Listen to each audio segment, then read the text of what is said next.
Und ich war so fassungslos in diesem Moment, weil kaum war das Fernsehen weg, waren natürlich auch alle Leute wieder weg und wir waren wieder komplett unterbesetzt. Natürlich sind die Eltern immer gewollt, dass ihre Kinder essen und trinken, aber manchmal reicht auch das bisschen nicht, um die Kinder adäquat zu ernähren, ja.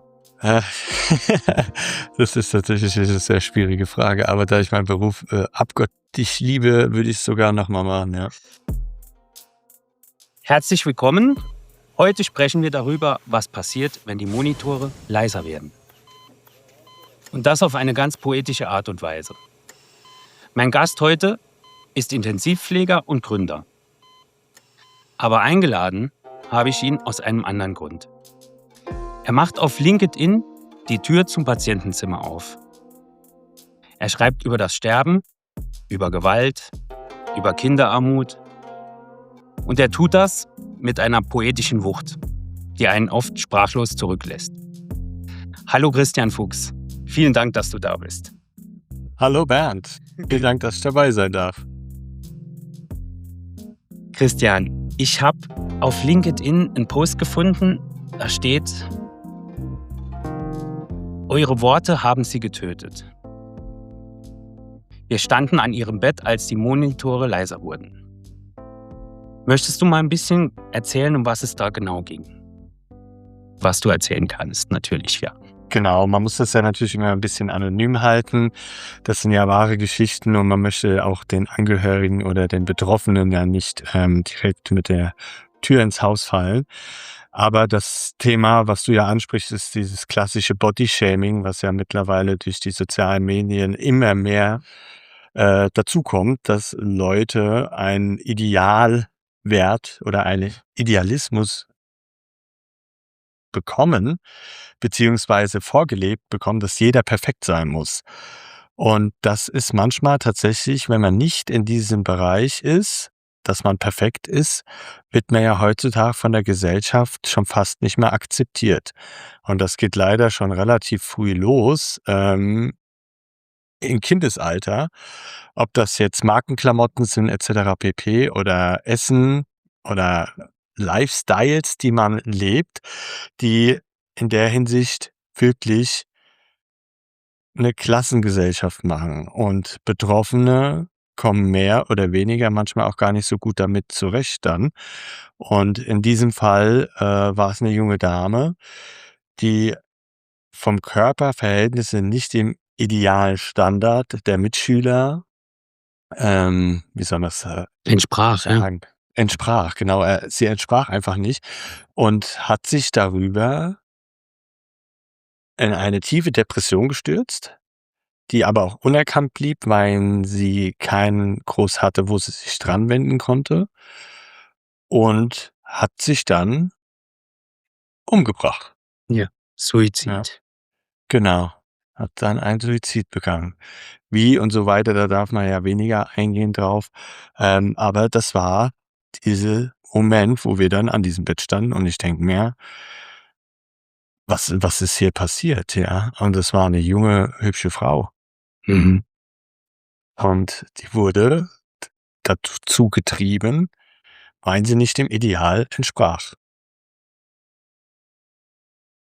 Es ist ein ganz bewegender Post. Ich glaube, das ist Poesie wirklich. Es ist auch ich habe den 2 dreimal durchgelesen und der hat mich wirklich tief berührt. Ich dachte, da ist wirklich das Maximum aus dem Medium Posting und soziale Netzwerke rausgeholt. Ich kann es wirklich jedem mal empfehlen, sich den Post von Christian mal durchzulesen. Ist natürlich alles in den Shownotes Ja. verlinkt.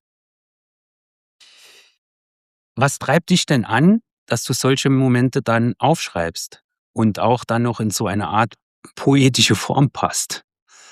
Also, ich bin ja schon 'n bisschen länger auf der Intensivstation mit dabei und ich wollte das schon immer mal, sage ich mal, widerspiegeln und habe mich aber nie getraut, weil ich gedacht habe: „Huch, das interessiert vielleicht ja eh keinen."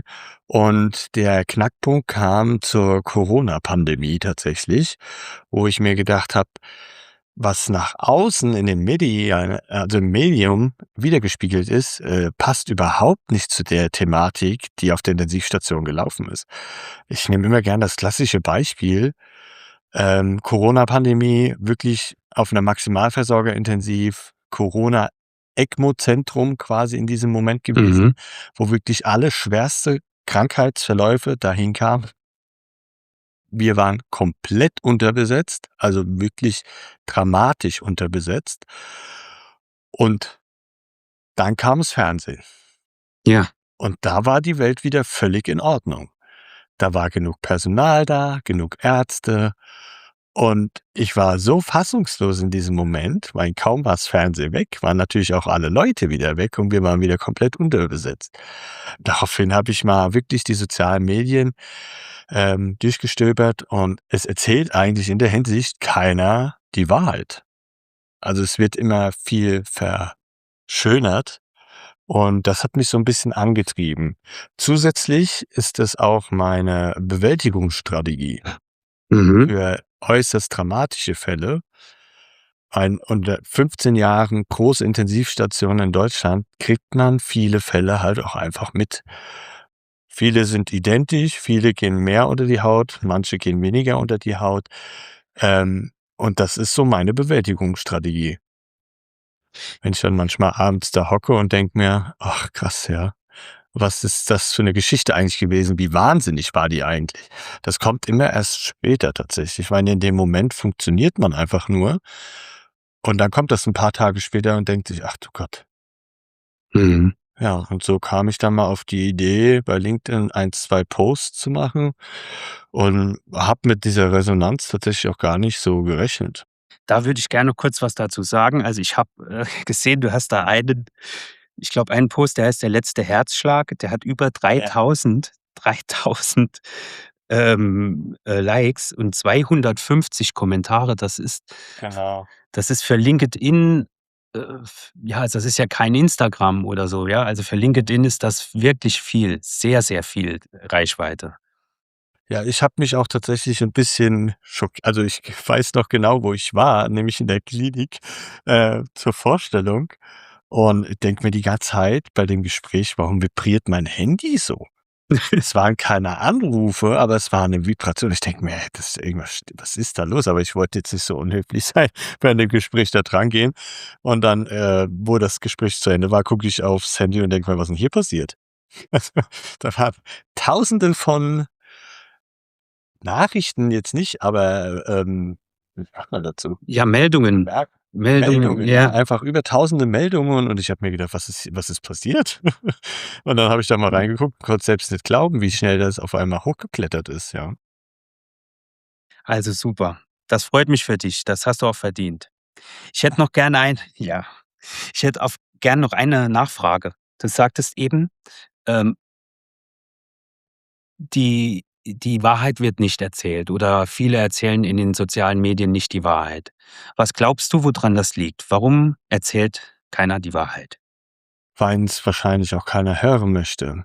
Also, das Problem in Deutschland, das ganz große Problem ist, Pflege oder Intensivstation, damit möchte man ja keine Berührungspunkte haben. Das habe ich in sehr, sehr langer Erfahrung jetzt mitbekommen. Die Pflege in Deutschland ist ja auch kein gut anerkannter Beruf. Ich habe oft schon gehört, wo ich auf der Intensivstation war: „Ach krass, wir wussten ja gar nicht, dass ihr so viel macht.“ Ja. Hm. Und ach, hätten wir das gewusst, dass Intensivstation so ist, hätten wir uns das noch mal überlegt, ob wir das den Angehörigen auch antun, teilweise. Es ist ja manchmal wirklich 'n Antun. Und das ist nicht klar kommuniziert auf der Intensivstation, dass es solche Fälle halt auch gibt, wo nicht also Intensivstation bedeutet 90%, die da eingeliefert werden auf so großen Intensivstationen, werden diese Station nicht mehr verlassen, ja? Hm. Und das finde ich schade, weil das wird nicht widergespiegelt. Es wird eher, boah, pauschalisiert schon fast, ja, und das fand ich extrem schade. Und deswegen habe ich gesagt: „Guck, wir schauen mal, was die Leute dazu sagen, wenn sie mal hören, was auf so 'ner Intensivstation wirklich zur Sache geht.“ Du hast auch noch andere Fälle beschrieben. Also, in einem Fall geht's auch um Kinderarmut. Ja. Das konnte ich zuerst gar nicht glauben. Ich dachte, das gibt's doch gar nicht. Aber dann habe ich's noch mal gelesen. Ja, ja. Ja, möchtest du dazu was sagen vielleicht? Es gibt ja mittlerweile sogar Statistiken dazu, dass die Kinderarmut oder die Mangelernährung im Kindesalter immer mehr zunimmt. Ja, alles wird teurer, alles steigt. In Deutschland wird man mit der Familie ja wenig unterstützt tatsächlich. Man darf in Deutschland nicht krank oder eine Familie gründen, sage ich immer. Das sind immer so Punkte, die das wirklich schwierig machen, die Finanzierbarkeit. Und ein Kind kostet wahnsinnig Geld und es gibt mehrere Fälle, die wir ja hatten, wo die Eltern vielleicht auch gerade geflohen sind aus dem Ausland, oder nur mit Bürgergeld zurechtkommen müssen und Sozialhilfe. Und das reicht vorne und hinten nicht für die Menschen. Und natürlich sind die Eltern immer gewollt, dass ihre Kinder essen und trinken, aber manchmal reicht auch das bisschen nicht, um die Kinder adäquat zu ernähren, ja. Hm. Es geht in einem anderen Post geht's auch noch um schwere sexualisierte Gewalt. Mhm. Und da habe ich mich auch gefragt, aber die Antwort hast du mir eben schon so ein bisschen gegeben, wenn du zu Hause ankommst, wie du das verarbeitest. Also, was ist so deine Strategie? Und dann hast du schon ein bisschen mit dem Posting geantwortet. Aber was hättest du noch für Vorschläge für junge Kollegen, wie sie mit der emotionalen Belastung klarkommen könnten? Also wichtig ist immer, finde ich, sowas zu besprechen. Es ist natürlich im Klinikalltag so, es ist sehr stressig geworden, Personalmangel, der Druck von außen, dass Menschen versorgt werden müssen, lädt oft nicht dazu ein, solche Fälle nachzubesprechen. Aber ich rate immer oder man muss sich halt wirklich, wenn man ein Problem damit hat, sich das einfordern. Wirklich mit Kollegen ins Gespräch gehen, die daran beteiligt sind. Das wird ja auch oft bei, Reanimationen gemacht. Mhm. Bei richtigen Notfallsituationen, dass man sich als Team im Kollektiv zusammen hinsetzt und sagt: „Okay, wir besprechen das jetzt. Wie ging's euch dabei? Was hätten wir besser machen können? Was ist schlecht gelaufen?“ Weil nur so kann man sowas auch verarbeiten. Da geht's nicht um Vorwürfe, sondern um das Allgemeine. Und wenn man dramatische Fälle auf der Intensivstation hat, empfehle ich jedem, der redet da drüber. Man muss das kommunizieren, wenn einem damit schwer tut, das zu verarbeiten. Oder noch besser, man geht in eine Supervision und holt sich jemanden, wenn möglich, manche Kliniken haben das sogar, jemand von extern dazu als Moderator, der diese Thematik in eine gewisse Richtung lenkt. Ja. Jetzt darf ich mal kurz noch was aus meiner Erfahrung mit einbringen. Ich ich denke auch, dass das der richtige Weg ist, aber es gibt auch quantitativ, denke ich, 'n Limit. Das Limit ist vielleicht bei jedem woanders. Ja, also, es gibt härtere und bisschen sensiblere, Kollegen, aber ich denke, es ist halt schon 'n Unterschied, ob man am Tag eine Reanimation hat oder 20, 15 oder 20, ja? Oder ob, ein Patient verstirbt oder 20 Patienten. Mhm. Wie siehst du das? Siehst du das so wie ich? Also, man stumpft tatsächlich in der Zeit ein bisschen ab. Mhm. Aber dieses Abstumpfen ist meistens Eigenschutz Mhm. in der Regel.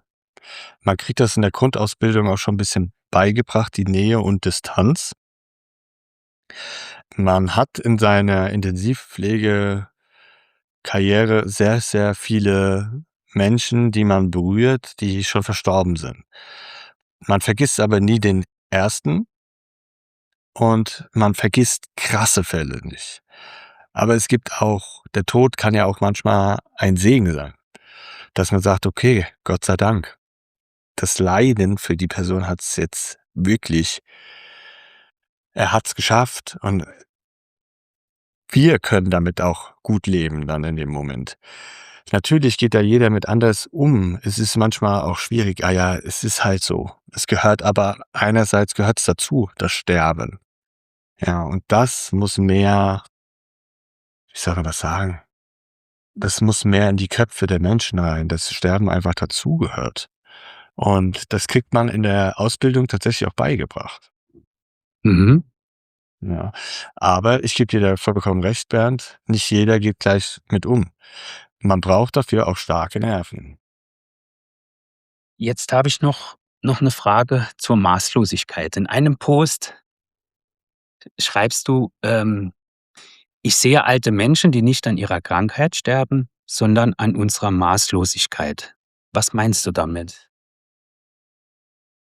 Wir wissen ja alle, wie das Gesundheitssystem in Deutschland, aufgebaut ist. Und zwar, seit 2004 gibt es ja sogenannte DRGs, also quasi Fallpauschalen für Patienten.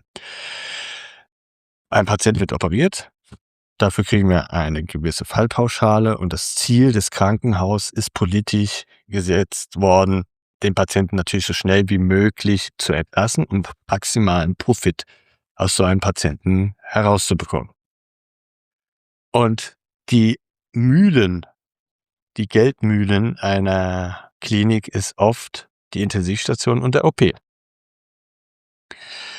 Das Mhm. heißt, oftmals wird Therapie oder Therapieüberschreitungen gemacht aufgrund dessen, weil es wirtschaftlich rentabel ist. Und das ist diese Maßlosigkeit, die man nimmt, ne? Also, man guckt, okay, wie viel Geld kann man mit dem Patienten verdienen? Das liegt nicht daran, dass sie das nicht möchten, sondern sie müssen's, weil man gesagt hat, die Kliniken müssen sich selber finanzieren.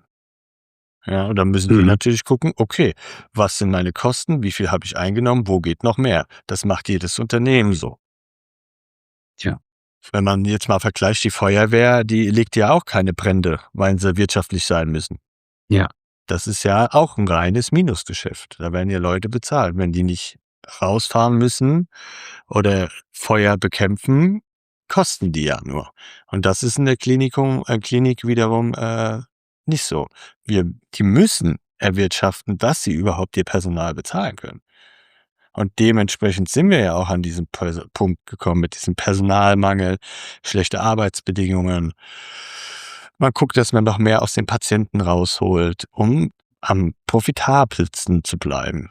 Die schwarzen Zahlen zu halten, sage ich immer. Das habe ich jetzt verstanden. Das ging jetzt hier um die Maßlosigkeit. Das hat mich auch so 'n bisschen darüber nachdenken lassen, dass ich manche, wenn ich jetzt mal so ganz generell deine Posts sehe, sie sind schon auch 'n bisschen anklagend. 'N bisschen schon, ja. Und wen klagst du denn da genau an?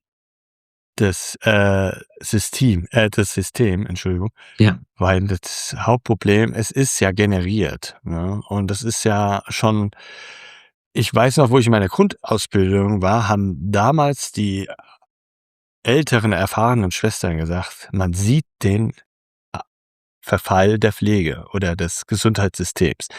Die haben schon gewarnt damals und haben gesagt: „Hier, wenn wir nicht aufpassen, kommen wir richtig in die Bredouille.“ Aber es wurde ignoriert. Es wurde nichts gemacht. Man guckt eher noch, wie kann man vielleicht Pflege noch günstiger halten oder man überlegt zum Beispiel, wie jetzt Pflegestufen abzubauen, wo ich mir dann denke: „Und was machen die alten Herrschaften, die da drauf angewiesen sind?“ Natürlich sparen wir uns 'n ziemlich viel Geld damit in Deutschland, aber die Leute brauchen das Geld. Also, sie brauchen ja auch diese Unterstützung zu Hause zum Beispiel jetzt. Und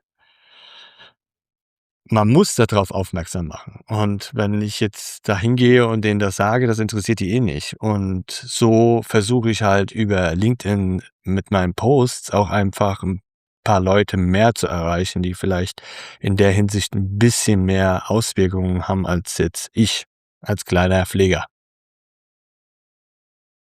Jetzt möchte ich gern mal nur da noch mal nachfragen, also, auch vielleicht mal 'n bisschen provokativ. Ja. Ähm, glaubst du, dass wir Pflegekräfte irgendwo auch 'ne moralische Instanz sein sollten oder sind? Weil wir ja halt auch so nah am Gesellschaftlichen und Sozialen dran sind. Und wenn ja, wo nehmen wir unsere Maßstäbe für diese Moral und Instanz, also diese Ja. Das ist schwierige Frage, ja.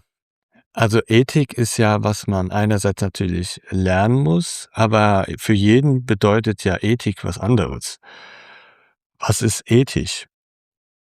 Ja. Mhm. Und man muss das tatsächlich von Fall zu Fall ein bisschen selber für sich nehmen. Was bedeutet Ethik oder was bedeutet Moral? Ich habe damals war ich 'n wirklich also, umso schlimmer der Notfall, umso besser, ne? Das war Mhm. damals so am Anfang, wenn man auf der Intensivstation kommt, will man was erleben. Adrenalin, Ja. ja. Genau, man braucht diesen Kick, man will es, ne? Das die meisten machen das ja deswegen, Mhm. ja, weil dieser Kick dabei ist. Aber irgendwann, nach zig Notfällen ist das alles Routine, klar. Und man betrachtet sich dann eher mal die Gesamtsituation und denkt sich oft: „Puh, also jetzt wäre ja eigentlich mal 'n Punkt für den Patienten, wo man sagt, da wird der eh nicht mehr dadurch gesund werden, was wir mit ihm machen." Ja. Mhm. Und vielleicht kann man das Leiden frühzeitig auch lindern. Mhm. Und diese Moral oder diese Ethik muss jeder aber für sich selber lernen. Es gibt Leute, die machen das 30 Jahre und sind immer noch heiß auf Notfälle. Also, das kann man gar nicht pauschalisieren. Das muss jeder für sich und sein Empfinden. Wie weit möchte ich in diesem System aktiv mitwirken? Oder kann ich sogar was dagegen wirken? Das ist halt immer so die Frage, ja. Ich habe die Frage deshalb gestellt, weil ich denke, dass wir in der Pflege ganz oft mal so zum Spielball werden. Das Also, ist so, ja. dass wir nicht proaktiv handeln, sondern dass wir eigentlich passiv handeln. Wie so, ja, wir bekommen den Auftrag und führen ihn aus. Genau, ja. Und nach meiner Vorstellung müsste es schon proaktiver sein von uns. Wir müssten uns unsere eigene, sage ich mal, Pflegeethik irgendwie bauen. Ja. Zumindest mal ein kleines, stabiles Grundgerüst. Dass das dann natürlich noch mal kulturelle Unterschiede gibt und die die finanziellen Möglichkeiten natürlich jedes Landes auch noch mal unterschiedlich sind. Ja, ich kann in einem industrialisierten Land vielleicht mehr machen als in einem armen Land. Aber Mhm. wir sollten schon so eine gewisse Berufsethik haben, glaube ich. Ja, definitiv. Es gibt's ja bei den Ärzten auch, sollte es zumindest. Ja. Ja, deshalb habe ich die Frage noch mal gestellt. Ähm, Jetzt würde ich gern mal so den Twist machen, zu deinem eigenen Unternehmen. Mhm. Möchtest du uns mal ein bisschen erzählen, was Fair Plus ist? Und meine Frage zu Beginn: Hast du da auch Mitarbeiter? Genau, also, ja, also Mitarbeiter haben wir. Ja. Und zwar ist quasi die Idee damals entstanden mit meiner Geschäftspartnerin, die selber Fachkrankenpflegerin für Anästhesie-Intensivpflege ist, die damals schon 'n bisschen früher das Bett, verlassen hat als ich, die dann irgendwann auf mich zukam und hat gemeint: „Hey, wir haben ja die Schnauze voll davon, auf gut Deutsch, ja. Mhm. Lass doch mal was anderes machen und lass uns doch mal zeigen, dass es auch besser geht." Und dann kamen wir auf die glorreiche Idee und haben gesagt: „Hey, wir gründen einen ambulanten Pflegedienst mit auch außerklinischer Intensivpflege." Also quasi Intensivstation zu Hause in der heimischen Umgebung. Haben wir gesagt: „Ach ja, das hört sich ja gar nicht schlecht an." Und dann haben wir das gemacht und sind relativ gut auch da, wo wir jetzt arbeiten, in den Bereichen gut etabliert und auch angekommen, haben mittlerweile über 30 Mitarbeiter, die wirklich 'ne gute Arbeit für dieses Unternehmen leisten und wir sehr, sehr, sehr viele zufriedene Kunden haben, weil wir mehr auf diesen Aspekt nicht der Wirtschaftlichkeit, sondern auf den Aspekt der Qualität gehen. Bei uns arbeiten nur Fachkräfte, teilweise mit Zusatzausbildungen, vor allem in der außerklinischen Intensivpflege. Und das macht sich natürlich dann auch bei der Resonanz der Angehörigen oder der Patienten selbst zugute.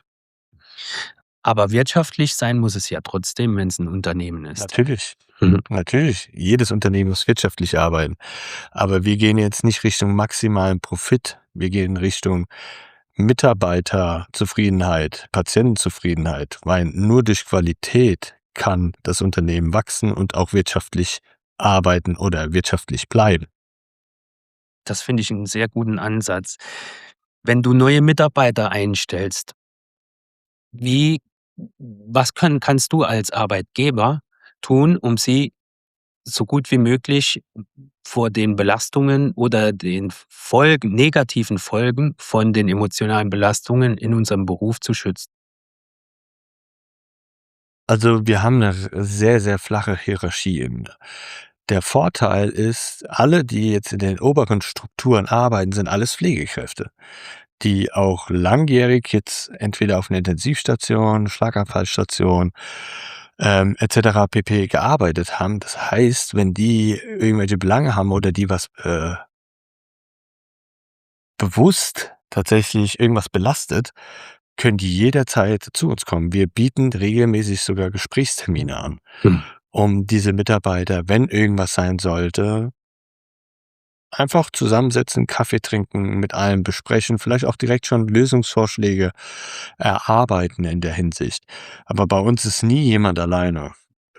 Es ist immer jemand da und man kann mit allen, ob es jetzt der Geschäftsführer ist oder Prokuristin oder die PDL, es ist immer jemand da, mit dem man Kontakt direkt aufnehmen kann und wo man nie abgewiesen wird. Ein Kontakt aufnehmen wird oft gemacht, aber ist die Frage, wie wird drauf agiert? Mhm. Und da sind wir schon relativ im oberen Viertel, was auch unsere Mitarbeiter sagen. Die hatten natürlich alle vorher auch andere Arbeitgeber und die haben mittlerweile alle schon gesagt: „Wahnsinn, was ihr hier auf die Beine gestellt habt." Und die sehr, sehr gerne bei uns arbeiten. Mhm. Das ist mal ein positives Beispiel. Das freut mich. Du schreibst da, äh: „Pflege ist Leben und Leben ist bunt." Ja. Genau, Also, das fand ich auch noch ein schöner Satz. „Leben ist bunt", ja? ist es. Ja. Wenn du jetzt diese ganzen Erfahrungen siehst und würdest mal noch mal die Zeit zurückdrehen, jetzt kommt mal die Standardfrage. Mhm. Würdest du den Beruf unter den gleichen Bedingungen ich betone es noch mal erlernen? Äh, Das ist tatsächlich eine sehr schwierige Frage, aber da ich meinen Beruf, abgöttisch liebe, würde ich's sogar noch mal machen, ja. Ja. Was glaubst du denn, was man konkret mal ändern müsste? Du redest viel von Deutschland. Ich muss halt noch dazu sagen, ich habe in der Schweiz und in Spanien auch noch und in Deutschland gearbeitet. Okay. Alle Länder haben immer so ein bisschen ihre Eigenheiten, und, in anderen Ländern gibt's andere Probleme. In Deutschland weiß ich jetzt wirklich nicht aktuell, aber ich rede natürlich viel mit Menschen, die alle klagen, ja. Also, sie sagen alle: „Oh je, in Deutschland ist die Pflege es geht ganz schlecht." Aber jetzt mal ganz konkret gefragt, was würdest du denn jetzt mal konkret als Erstes machen, damit du sagen würdest: „Jetzt müssen wir mal in der Pflege das Punkt eins mal ändern." Was wäre denn da so das Erste, was man Also, anpacken müsste? Die Arbeitsbedingungen. Mhm.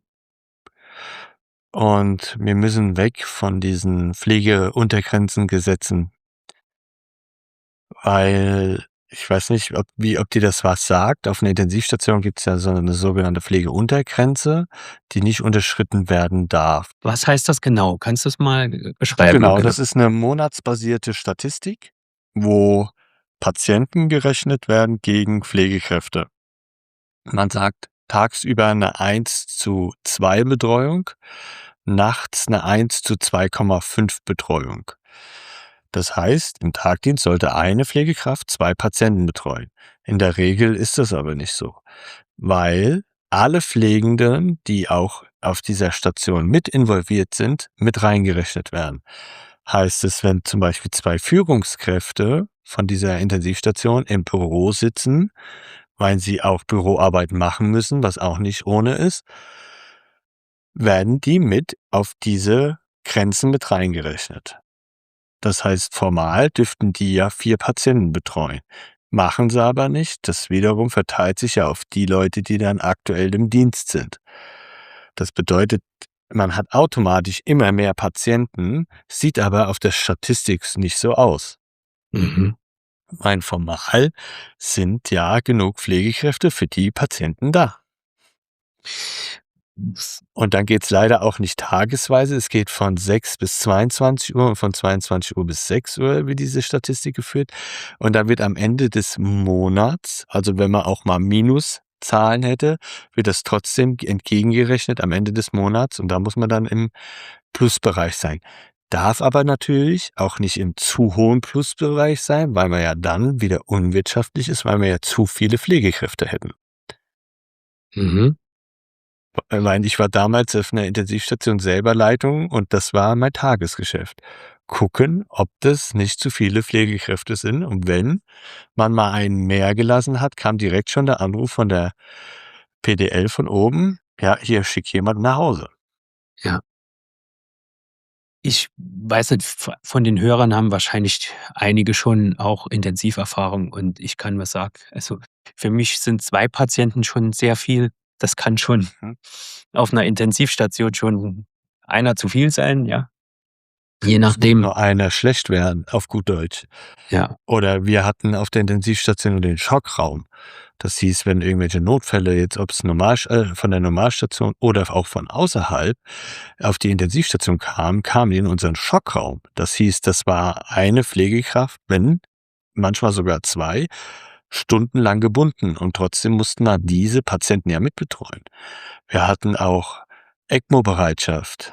Wir hatten Bereitschaft im Herzkatheterlabor. Oh. Das heißt, wenn unten im Herzkatheterlabor jemand schlecht geworden ist, am ehesten ja über eine Reanimation, war da unten immer einer von der Intensiv auch gebunden. Statistisch gesehen waren wir genug Pflegekräfte, aber am Bett kamen die halt leider nicht an. Also es wird die Realität ein bisschen schöner geschrieben oder ein bisschen viel schöner geschrieben, als sie ist. Genau, ja. Es hilft am Ende auch niemandem.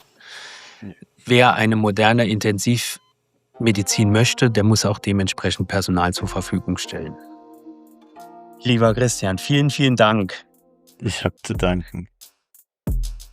Ich hoffe, dass Christians Mut, offen über diese schwierigen Themen zu sprechen, auch noch andere Kollegen ansteckt. In den Shownotes habe ich euch das Profil von Christian verlinkt. Außerdem weiterführende Informationen zum gesamten Thema Bodyshaming und Suizidalität. Ich nehme heute mit aus diesem Podcast, dass professionelles Handeln nicht einfach nur funktionieren ist, sondern wir müssen auch hinfühlen, aber trotzdem handlungsfähig bleiben. Das war Pflege die Pflegenden. Mein Name ist Bernd Karrenbauer. Passt auf euch auf.